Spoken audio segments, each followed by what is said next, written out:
Hello, everybody. My name is Danielle Arbor. I'm the Public Education Coordinator at the Alzheimer's Society of Hamilton Halton, and I'm so thrilled today to go over the topic of recreation within the home. So today's agenda looks as so. We're going to talk about changes you may have seen in your family member. Especially during this time of COVID-19, you may see increased behaviors occurring.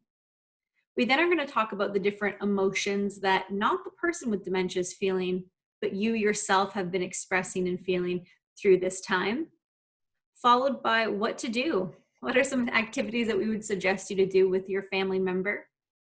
And lastly, we're going to talk about resources, places to go to get some free stuff that you can find online, free activities online, as well as places we suggest for you to go to if you're looking for some more formal items that would be appropriate for recreation within the home for persons with dementia.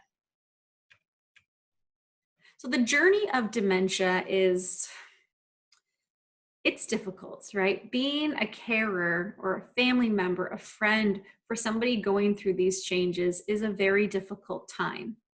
When somebody is an early stage, they are quite independent. They'll be able to do all of their activities of daily living by themselves, which means they can get dressed, brush their teeth, make their morning coffee. And some of these people notice changes in themselves, but many people don't. And we say we're a care partner here because there is some give and take, and there can be some more conversations, and you're not doing everything for that person because, again, they are pretty independent. When somebody progresses to middle stage, we see it change for the caregiver because you're now doing more active and more care. Most people are diagnosed in middle stage A, and B, in middle stage, we see a great increase of behaviors and symptoms. And especially during COVID-19, we have a lot of people who are very confused what's going on, maybe asking the question, what is COVID-19 repetitively, which can put a lot of strain on the caregiver. When somebody progresses to later stages, we see the family member as a care manager. They are now overlooking all different boundaries of this individual, making many decisions for them, and it's a different type of care than before. Every single stage of caring for somebody with dementia can be a very big challenge. And learning how to care for somebody with recreation is definitely key, and I'm happy to talk to you about that today. So just by yourselves, I want you to think, what types of behaviors does a person with dementia have when they're at home with nothing to do? One of the top reasons for behaviors for persons with dementia is boredom. I think all of us have been experiencing this recently, how boredom does affect our behaviors. There's only so much TV that can be watched for us.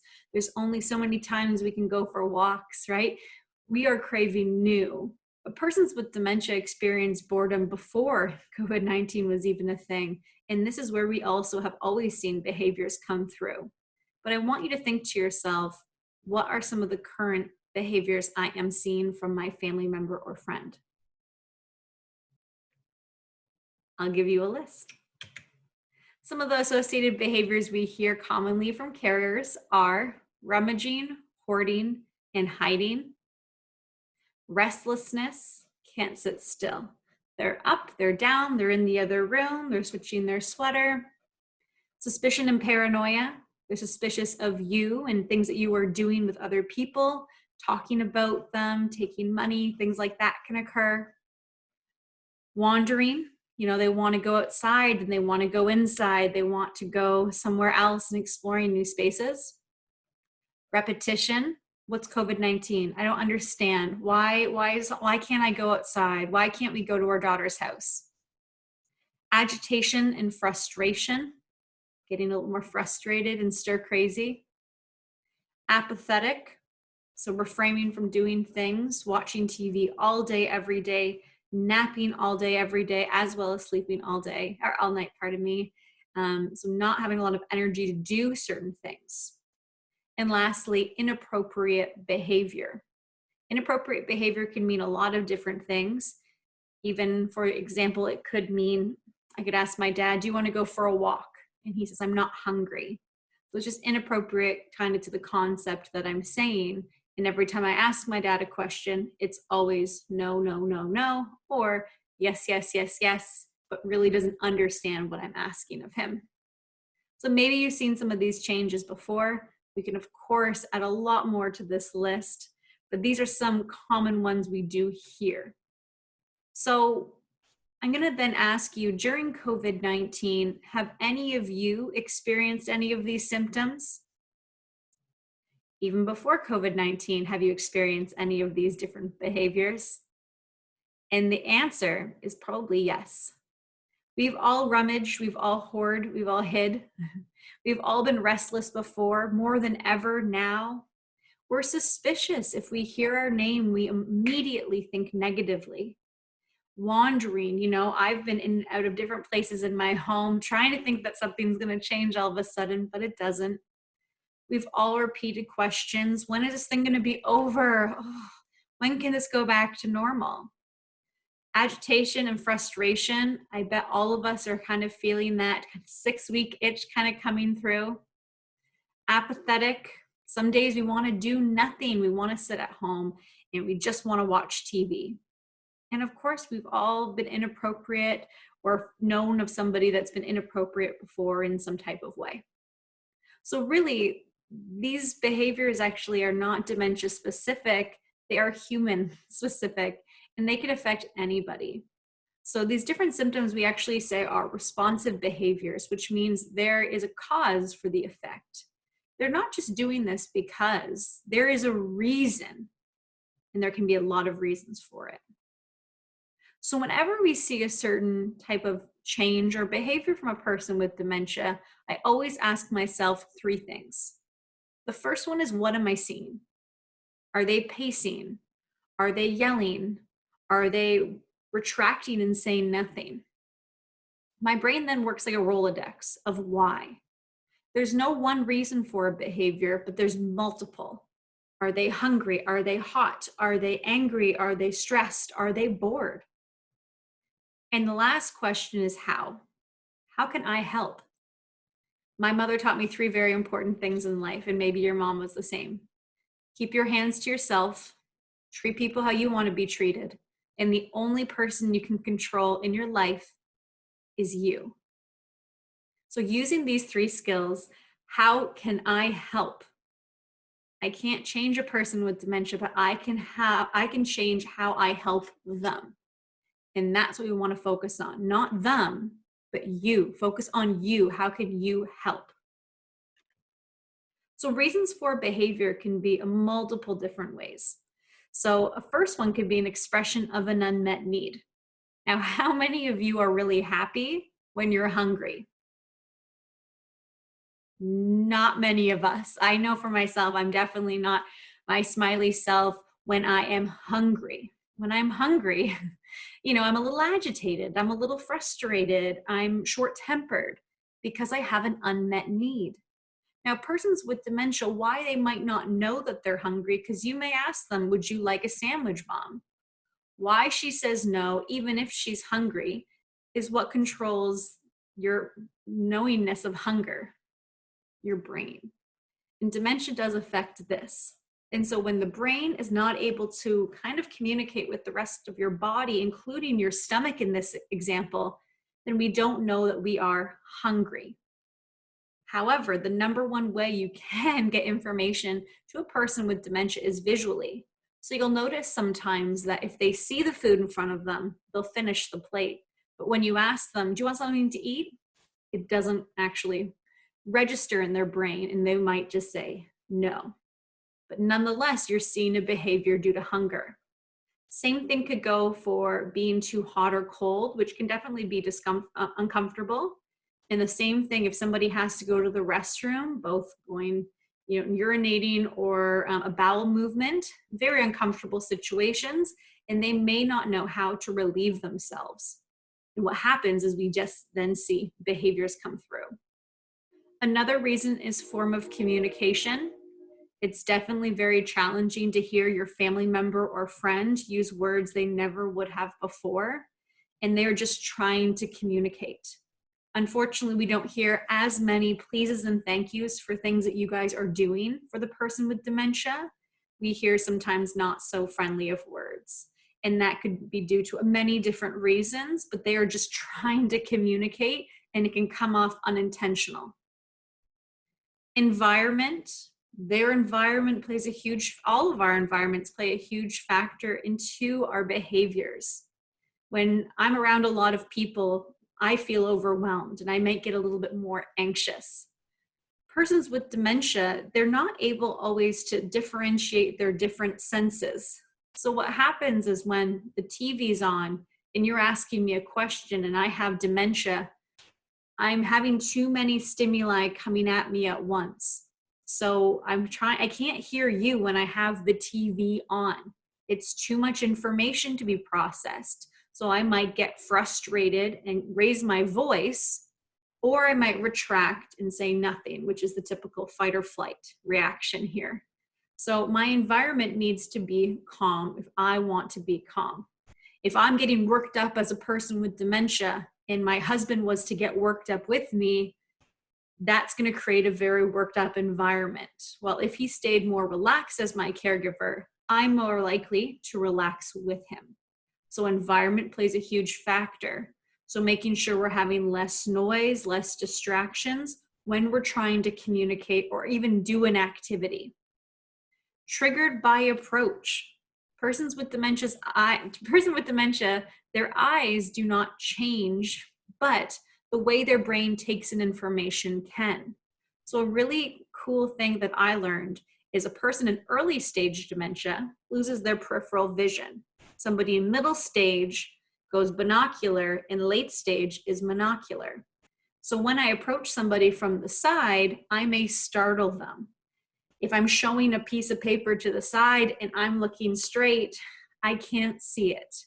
A plate of food could be in front of me, but if I have binocular vision, I can't see it placed and I'm not going to eat it. So triggered by approach is loss of vision, or in another way it can be affected is if somebody approaches me maybe in a frustrated way, or if they're standing over me with their arms crossed and showing some negative body language, that could depict the way I'm going to respond. Lastly, once again, a huge reason for behavior is boredom.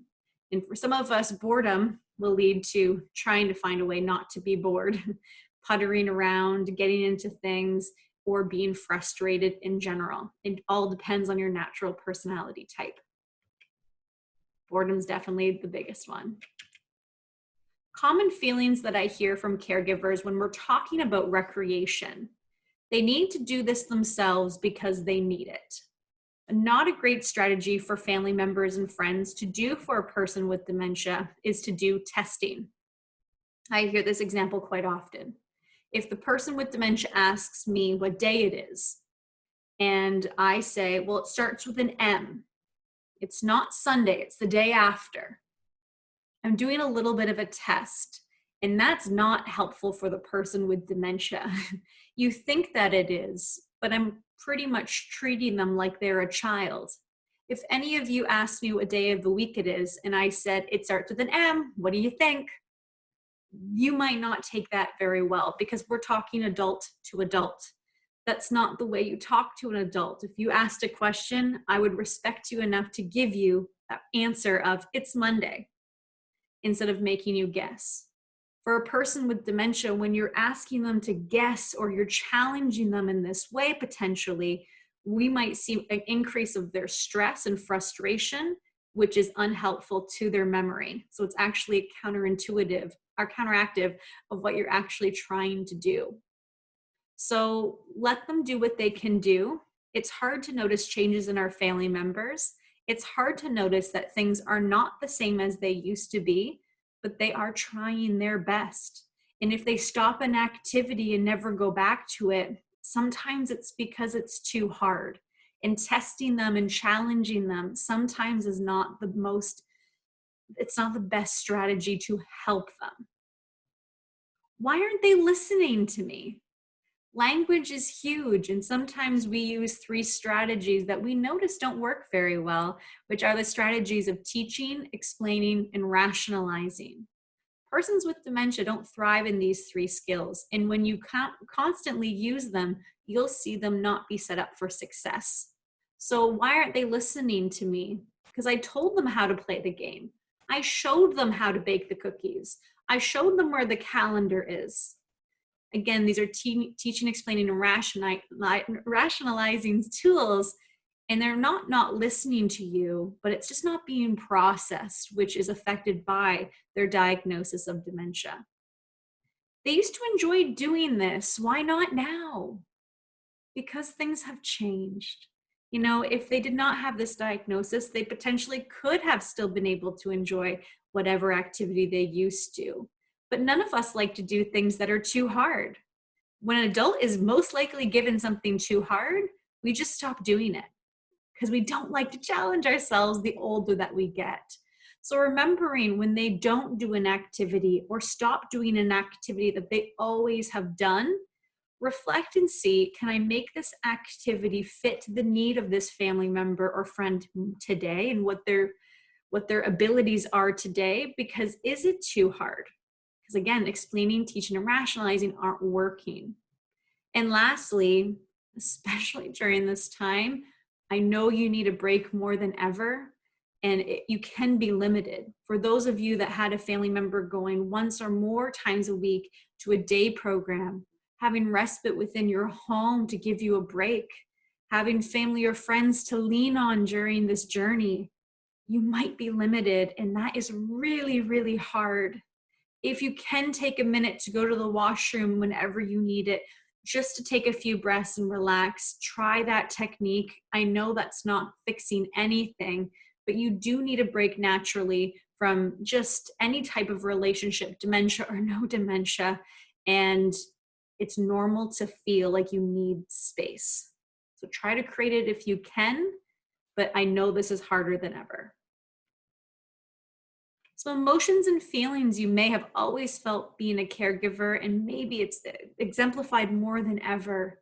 Feelings of anxiety, anger, relief, sadness, loneliness, depression, happy, guilt, confusion, and apathetic ourselves.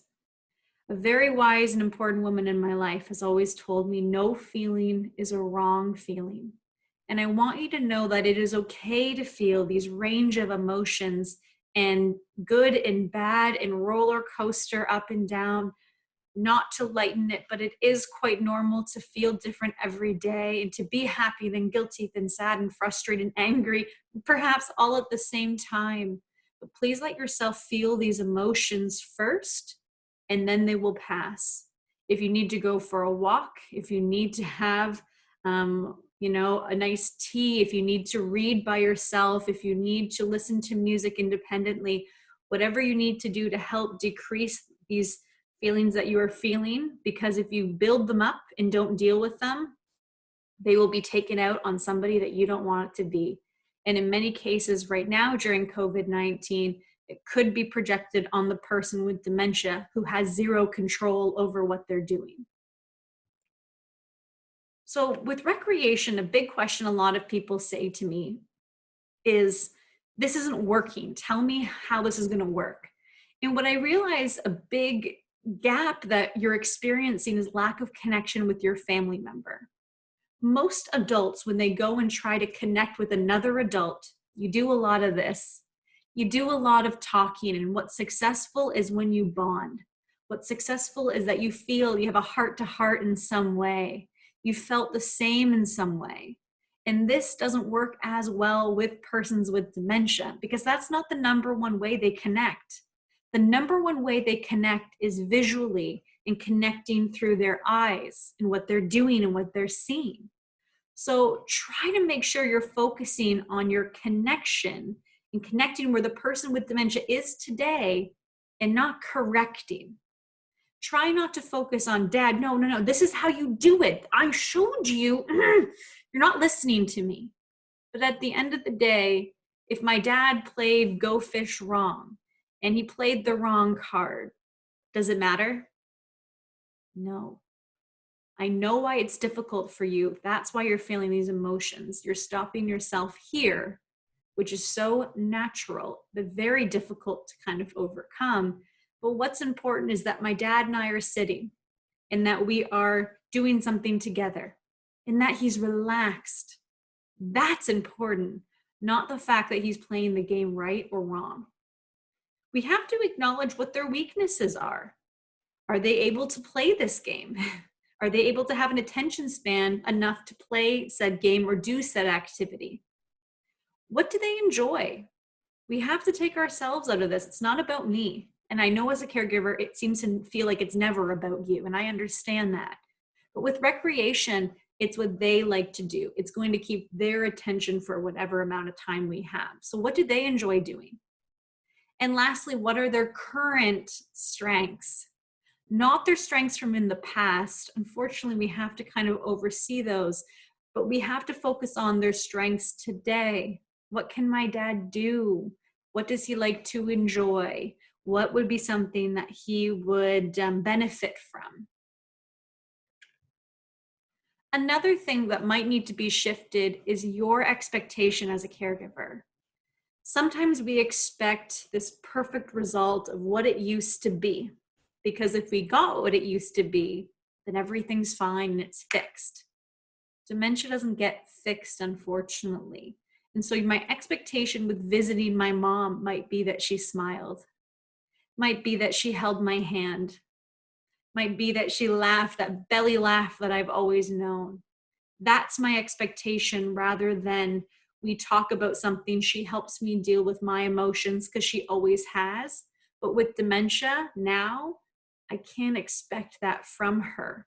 I might get it every once in a while, but it will be just like a lucky surprise, not my expectation. My mom and I have always made banana bread at Christmas time. And if I expect it to be perfect as is, and she doesn't need the recipe, it's just she knows how to measure it out and everything's done and simple. With dementia, I can't have that expectation. We might have to look at the recipe card. I might have to do majority of the work. It might not taste the same as it used to be because I don't know exactly how she did it before. But my expectation now is that we're enjoying something together. Remember, there is no such thing as the right way to complete an activity with persons with dementia. Focus on the process, not the project. Lastly, it's okay to sit back or lay back. It's okay to let them do it and not focus on if it's right or wrong. Halt the project if you see the person with dementia getting frustrated. Refrain from asking, do you need help? Are you okay? Not always effective. Pause. When you ask a question, give them time to answer and slow down. I'm the kind of person that likes to get things done very quickly. But when I'm with somebody who might need extra time to go through things, or somebody who naturally likes to take their time with certain activities, I'm going to have to slow down. Because again, it's not that we finished, it's about that we did it together. Types of activities in the home. The three categories that I kind of focused on were within the home with little to no technology use, virtual, so things with higher technology use, and then of course those online resources that I would love to recommend to you. Activities to do at the home. This always varies. However, there are a lot of people out there, those busybodies, those people that are not sitters. I noticed people that had numerous children, a mother of 5, she never sat and just put her feet up and watched TV with a pop in her hand. That's not her personality. She's a potterer. She wants to move. She wants to do. She wants to be active. And in those cases, let them. If they want to clean the countertop, give them a wet rag. If they want to help out with folding, it doesn't matter that it's wrong. Sorting, you can go to the dollar store, which seems to still be open at this time.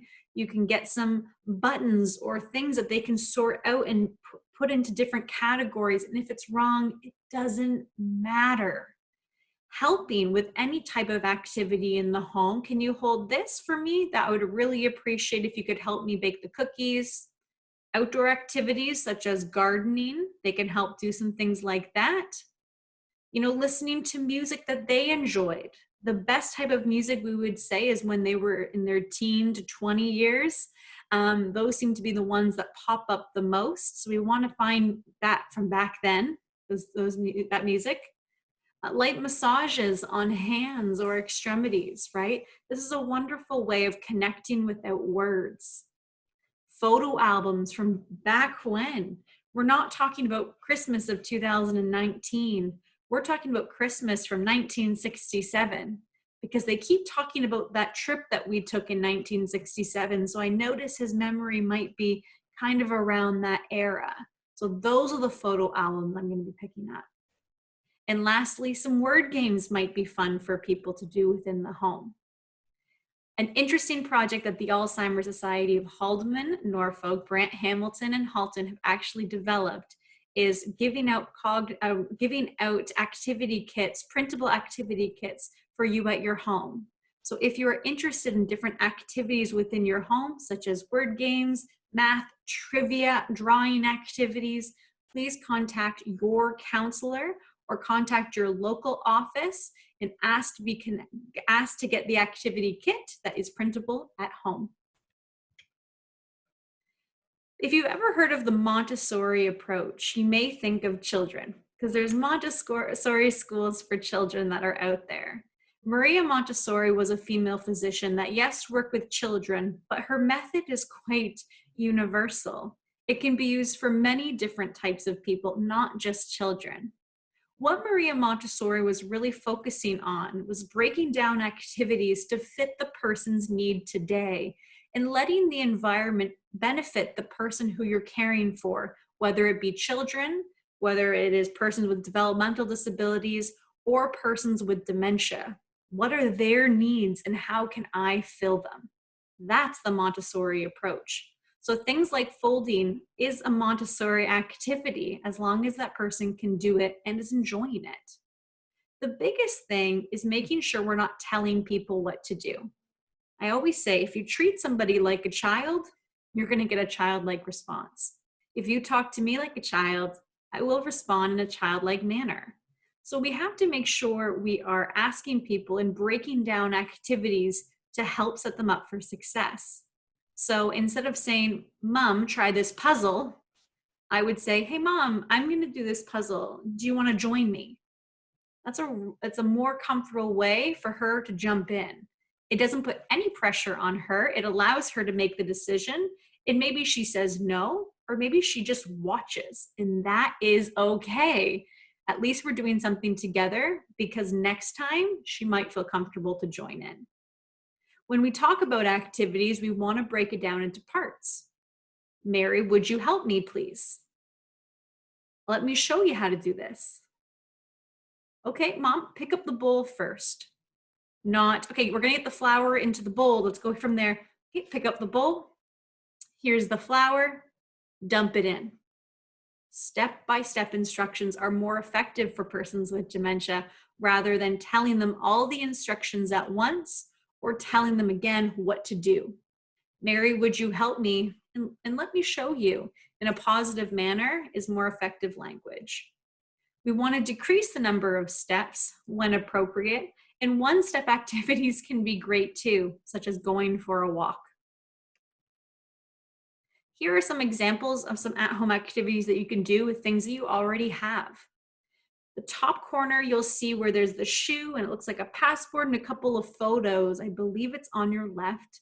This is almost like a shadow box, or I've called them rummage drawers. So any type of box, it could even be a shoe box, putting different items in that maybe are not on display, but things that are older and things that might spark a conversation or an interest for the person that you're caring for. Old photographs, old shoes, old documentation, or things that they can kind of wean through daily to maybe have some interest in. Again, with the photo albums in the top right, you'll see that they are not new photos. They are more of those classic older photos, and that's what they're going to be more in tune with. And at the bottom, most of us have a deck of cards somewhere in our home, and this is a sorting game that can be used with cards. Even if you don't have that bottom piece that shows the different suits, you can start them off in the different suits and ask them to continuously sort the rest of them.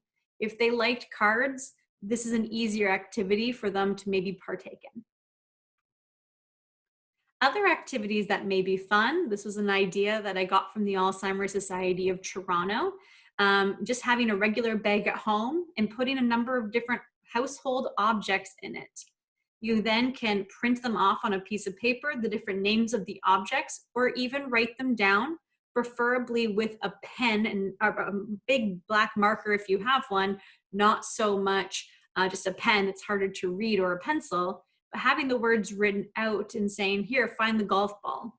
And without looking, they reach their hand in the bag and try to find it using touch and their senses there. It's good for their brain.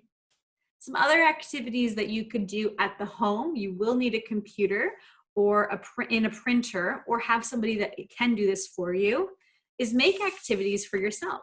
So these are some examples of activities that I have made just using Word and Google Image. So the activity I have there is sorting items between home and garage. I also made one that is, it might be backwards, but Canada and the United States. So I printed off a number of items. You can see at the bottom there, some items that are typically Canadian, and then I had some items that are typically American. So if I showed this item here, the White House, people would usually typically say that's the USA. Typically when I show maple syrup, I get the reaction, oh, this is Canadian. Then there might be an item like this, a baseball bat and a baseball. You could say this is American because we only have one Canadian baseball team, the Toronto Blue Jays. However, we do have a baseball team, and this could be both. And even if they were to put it on the Canadian side, great. If they were to put it on the American side, great. And even if they said it's both, perfect. It doesn't matter. It's the fact that they're doing an activity with me and we're enjoying our time together. On our website, we have lots of virtual tours and adventures that you can find. So go to our website, www.alzhn.ca, and on our website, we have things to do and resources to explore. So make sure that you check them out. We have activities for fitness, and we have different documents on exercise to do with an exercise ball. Some non-equipment use exercises like home support exercise program here in the middle that is designed by Western Canadian Centre for Activity and Aging. Also, if you have use of the internet, you can go to YouTube, and YouTube has lots of different videos online that you can go to. If you type in YouTube, a low impact senior activities or exercises, seated exercises, seated senior yoga, you'll find so many different types of exercise classes that you can do at home for free. There's also different types of virtual tours and live videos that you can find that are linked onto our website, or just type them into Google. There's lots of different animals that you can look at online. And this was a live video of the Shark Tank at Ripley's Believe It or Not in Toronto's aquarium. I was wondering, I didn't see really any sharks, but if you look very closely on the opposite side, you will see that there is a shark over there, and it did show live video constantly. So this is a really neat way. There were giraffes that they showed, there was puppies, there was, rhinos, there's all different types of animal links that you can find online of live footage that you can see, and it's a really fun way to just look at different types of animals, and it can help pass the time. We also had the opera. So the Metropolitan in New York City was offering a couple weeks ago a free opera of Ida. And look online because they're posting different types of free content there too. And if you're interested in something like the opera, this is your perfect opportunity to see something for free. We then had different tours of different types of places like Disneyland. So we could have, this was a live tour of A Small World After All, which is a very long-standing program that they've had at Walt Disney World for a very long time. So it was really cool to go there, and you can go through it virtually. They also had tours that had nobody there, and it was really neat to go through the whole park and see what kind of things you could find. On Google Maps, if any of you had any travel plans that got canceled, I know how hard that is. And Google Maps gives you a really cool opportunity to travel the world from your own house. So if you go onto Google Maps, I typed in the Eiffel Tower and I dropped the little yellow guy onto the map, and this is what it showed me, a view from the Eiffel Tower. So maybe there are places that you have traveled to, or maybe places that are on your list to travel to. This is a fun way to go and see some of the views without leaving your home. There's also museum tours, which were neat. Some local ones, Hamilton Civic Museum had many virtual tours of a lot of the different areas in Hamilton. They also had different famous museums from all over the world that were offering free tours. So this is your chance to see things that cost sometimes quite a bit of money to go and see in person. You can see virtually and check a few places off of your list. We then had the Weather Network post their famous beaches, and they have live video from their famous beaches. So even if you like to sleep in a little bit, I guarantee somewhere in the world you can watch a sunrise or a sunset. This was a place in Hawaii, but they also had beaches in Florida, Mexico, Thailand, Australia. They're incredible. So make sure you check those out too. Lastly, they had a number of other different theme parks beside Disneyland or Disney World that had some places that you can go to. This was an example of SeaWorld. I believe it's in Florida, and you can go and tour it and see some of the different animals that they have. Some other online resources that we've loved and would definitely recommend for you that have printable free resources.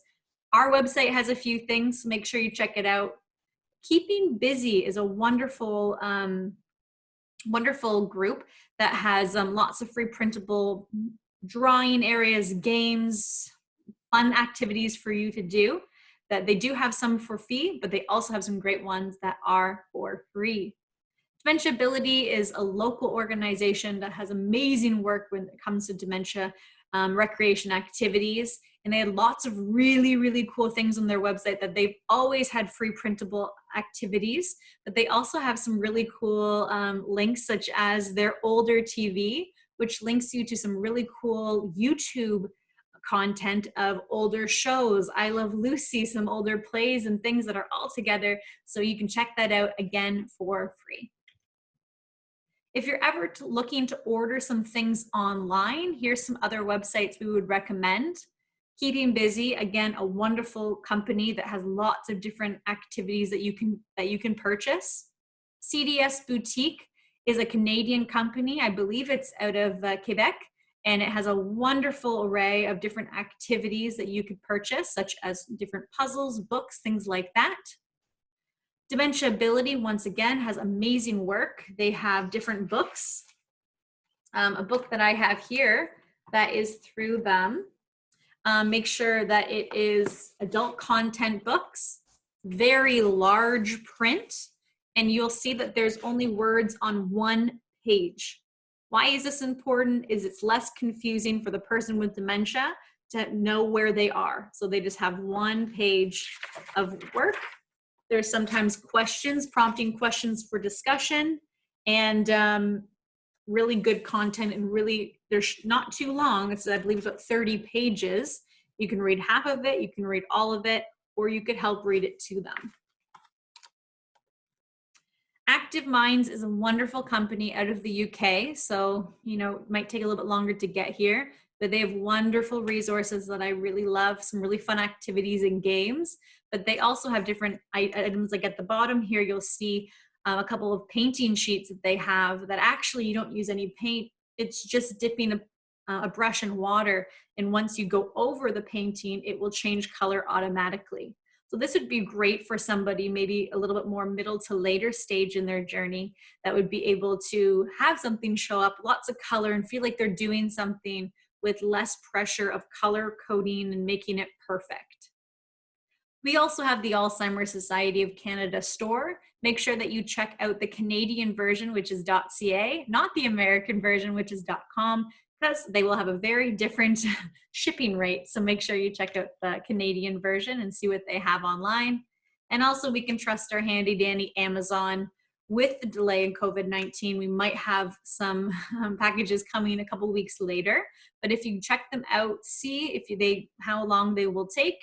And always check on Amazon, because sometimes I found some great items such as adult puzzles, matching games like this. This is a matching game. It's called Pieces of Nature. This is actually something we have in our library at the Alzheimer's Society of Halton.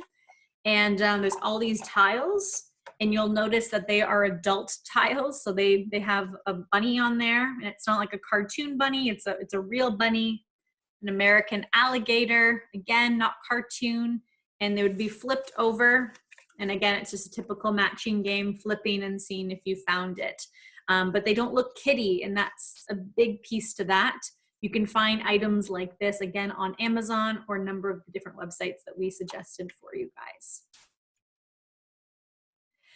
So we also have a number of different topics of Dementia Talks that you may be interested in online. So it will be below or above me, I'm not sure. We have topics such as visiting during social isolation, which I think would be amazing for all of you to check out after watching this one. It might be another addition that would be helpful. Communication tips, as well as acknowledging caregiver fatigue. Thank you so much for joining us today. I hope that you learned something new, and I hope that you stay safe and healthy.